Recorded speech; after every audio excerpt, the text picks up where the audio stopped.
Alexi McCammon's an MSNBC political analyst and host of the upcoming In Sync with Alexi podcast.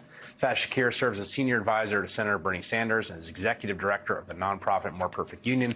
They join me now. And we got some news that just broke on the campaign literally just 10 minutes before we went to air about Donald Trump and abortion. So you might remember yesterday, my colleague Dasha Burns interviewed Donald Trump about the referendum in Florida that would uphold abortion rights. It's on the ballot this fall. It would secure abortion rights in that state. It would overturn the 6-week ban that was signed into law by Ron DeSantis. When asked by Dasha Burns yesterday, Donald Trump didn't actually answer the question, but seemed to indicate that he was going to vote for that piece of that referendum as a voter in the state of Florida, uphold abortion rights. An avalanche of pushback and anger from the anti-abortion right came his way after that. And so he was asked about it today after his campaign sort of walked it back. He was asked about it today. And I think we have the clip. Here's what he said today. So I think 6 weeks, you need more time than 6 weeks. I've disagreed with that right from the early primaries. When I heard about it, I disagreed with it. At the same time, the Democrats are radical because the 9 months is just a ridiculous situation. So I'll be voting no for that reason. So just to be clear, Alexi, this is news now. He's on the record. So he said, he seemed to say, I'm going to vote yes on this referendum. I'm going to vote to secure abortion rights. I think the 6-week ban is bad. He got hammered like over 24 hours, walked away from it, has now done an apparent 180 today. What do you make of it? I think it's incredible that anyone in the media can have a conversation about Kamala Harris allegedly flip-flopping on anything when Donald Trump is giving us a masterclass in the last 24 hours in like the literal definition of flip-flopping. But worse than that, Chris, it's another example of the central question we have to ask ourselves, not just with Trump as a candidate, but God forbid he becomes president again. Is women's health to him a political tool or a genuine policy proposal when he's talking about anything from abortion to, I don't know, the government now suddenly paying for people to use IVF, which I would implore him to actually explain whether he even knows what that procedure is or what it entails. It's a disaster. I think the one thing is clear. Nobody should believe anything he says because he'll listen to whoever talks to him last. And apparently this time it was Marjorie Dannenfelser from the SBA list. Well, and on that last point, and I agree with you. No, I mean, it's all BS, right? It's just quintessentially like there's words coming out. It's like, oh, you guys like IVF now? How about free IVF? Like he doesn't, it's just like whatever. But the one thing that is clear here, Faz, and the reason I think you probably could like hear the cheers go up in the Harris-Walz campaign is that the one thing that is clear is he made a promise to get elected in 2016 to the anti-abortion movement that he would choose justices that overturn Roe from a pre-vetted list.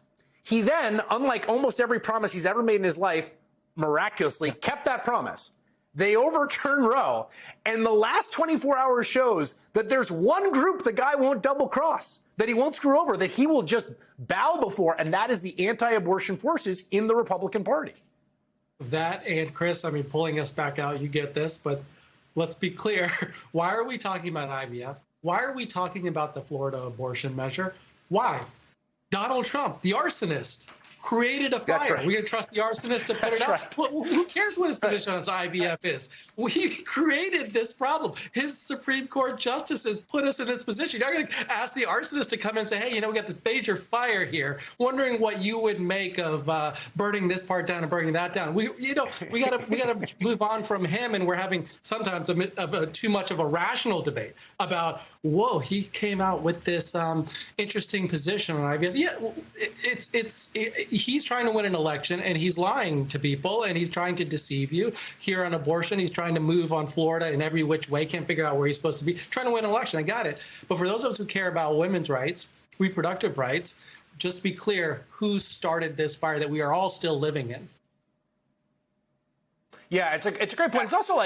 It's also worth reminding people that there are, whatever people say on campaigns, like there are two major parties that actually do stuff. And they actually vote on stuff. They pass things. Like Donald Trump appointed the 3 justices that overturned Roe after promising to do so. Also, there was a vote this year, in fact, in the United States Senate of all places, one of the places that makes the laws for the nation, to basically mandate IVF treatment for Americans on their insurance. Senate Republicans blocked the bill on the right to IVF as Democrats made a push on reproductive care. It only got 2 Republican votes, Alexi. Lisa Murkowski and Susan Collins of Maine voted for it. But everyone, including J.D. Vance, who's on the ticket, voting against it. So, like, yes, there's no daylight here. But, I mean, like, everyone knows, I think, who knows this seriously, knows, like, who's on what side. Who's on what side, and also just like the number of times Trump continues to lie any given time he opens his mouth to give a speech or comments to the press or anything. I mean, that can't and shouldn't be discounted. The man is going so far as to evolve from fake news in 2016 to now claiming that there are AI crowds and images of AI crowds being created at Kamala Harris's events because he is so not living in the same reality. And the facts do not matter to him. And that is a problem, whether it comes to women's health or otherwise. And I just feel like we cannot state that enough. The man lies so much that we don't keep up with it. So sort of to Faz's point, too, who cares what he has to say when he started this fire? And also when he doesn't even believe the words or know the words that are coming out of his mouth half the time he's saying them. That's a good point. That it's like it's even that this is, and I think this is in a real conundrum, right? You see this in campaign coverage, Faz, where it's like it's past lies. Even it's just the sort of meaningless, addled prattle of salesman shtick and patter combined with like maybe cognitive decline brought in by age, but there's no like semantic, there's no propositional content in the whole thing. Well, now we get into Trump and why he's uniquely dangerous in American politics, because he's so deeply amoral, has no vision of right and wrong in anything, and only what can aggrandize him to his own power. So therefore, he will create false realities for his own followers. He'll tell them, hey, they've cooked up economic stats and it's all false. They're feeding you lies. And then it's Alexi saying, okay, where democracy doesn't even work because we're creating fake crowds for Kamala. He's creating a false reality for his followers, which of course then goes to then the election, which is if he loses, how does he talk about a rational loss, a logical loss? He doesn't, right? He's seeding he's sowing the seeds of distrust in the very institutions and democracy around, and telling people honestly and openly that this is the last time you got to vote. Right? What was that? People are reading between the lines, and that he's building a reality that is dangerous for all of us in democracy. Alexi, I found myself pretty disgusted by these comments about Kamala Harris, like she's not smart, is what Trump said, and the J.D. Vance posting. I think it's gross, but it also strikes me as a little counterproductive because, you're making her out to seem so ridiculous, and then she does an interview. It's like, oh, right, that's a vice president of the United States who knows what she's talking about. She wants to do it in a debate. I'm not quite sure it's such a tactically brilliant move.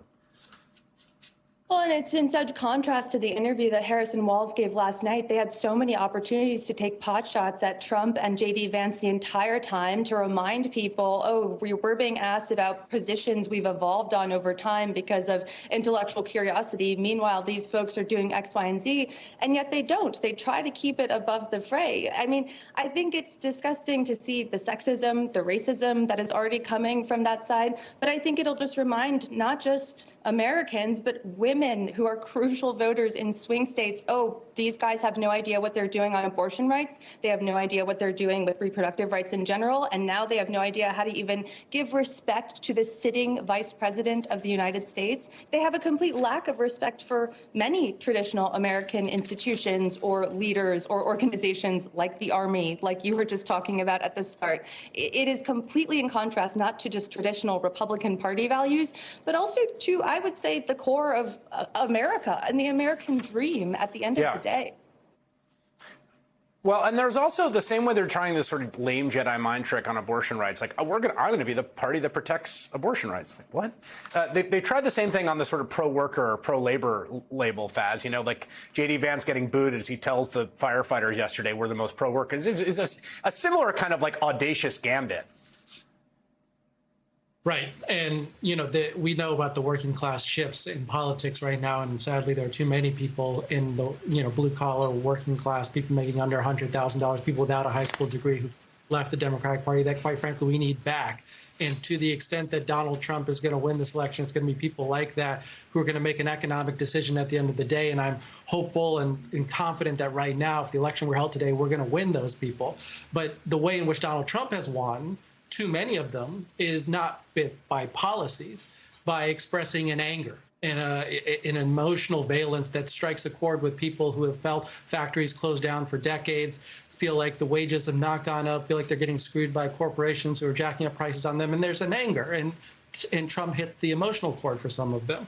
And it's not to say Kamala needs to turn into an angry person, but I do think we need to have a valence of how to speak to people, particularly as we move into the last few weeks of this, come online in Pennsylvania, Wisconsin, Michigan, and who want to know, are you feeling my life and are you upset as I am about trying to rectify what I see as fundamental problems of corporate wrongdoing?